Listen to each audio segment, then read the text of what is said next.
لڑکی اگر 13 سال کی ہے اور اس کو مینسز آنا اگر شروع نہیں ہوئے ابھی تک تو اس پہ روزہ فرض نہیں ہے. فرض جب ہوتا ہے جب لڑکی کو مینسز آنا شروع ہو جائیں. اسی طرح لڑکے کو اگر نائٹ فال ہونا شروع ہو جائے تو جب فرسٹ ٹائم نائٹ فال ہوگا, احتلام ہوگا, تو اس پہ روزہ فرض ہو جائے گا.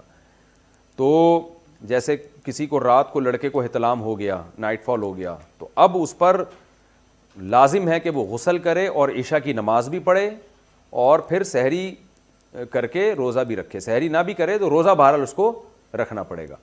بلکہ اگر کوئی لڑکا بالغ ہوا ایسے ٹائم پہ کہ روزے کا وقت شروع ہو چکا تھا, مثال کے طور پر 4:30 بجے سحری کا ٹائم ختم ہو رہا ہے, تو کوئی نوجوان 4:30 بجے کے بعد اس کو نائٹ فال ہوا, احتلام ہوا, تو اس نے تو روزہ نہیں رکھا تھا یہ, یا اس کے والدین نے نہیں رکھوایا یہ کہہ کے کہ یہ بچہ ابھی نابالغ ہے.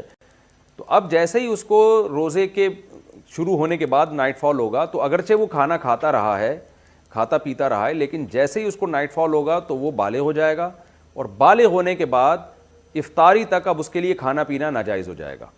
تو آپ کا جو سوال ہے میں اس کو دوبارہ ریپیٹ کر دیتا ہوں جواب کو, کہ بچی 13 سال کی ہے, اس کو مینسز شروع نہیں ہوئے تو اس پر روزے واجب نہیں ہیں. لڑکے کو اگر نائٹ فال نہیں ہوا, احتلام نہیں ہوا, تو اس پہ روزہ واجب نہیں ہے.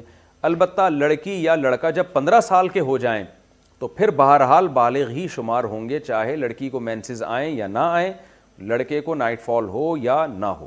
15 سال میں بہرحال وہ بالغ ہو جاتے ہیں اور روزے اور نماز فرض ہو جاتی ہے. اور 15 سال سے اسلامی 15 سال مراد ہیں, اس لیے بچوں کی اسلامی ڈیٹ آف برتھ بھی یاد رکھنی چاہیے, کیونکہ شرعی حکام اسلامی تاریخوں سے ہوتے ہیں, انگریزی تاریخوں سے نہیں ہوتے. تو 15 سال جب اسلامی لحاظ سے ان کی عمر ہو جائے گی تو ان پہ روزے اور نماز فرض ہو جائے گا.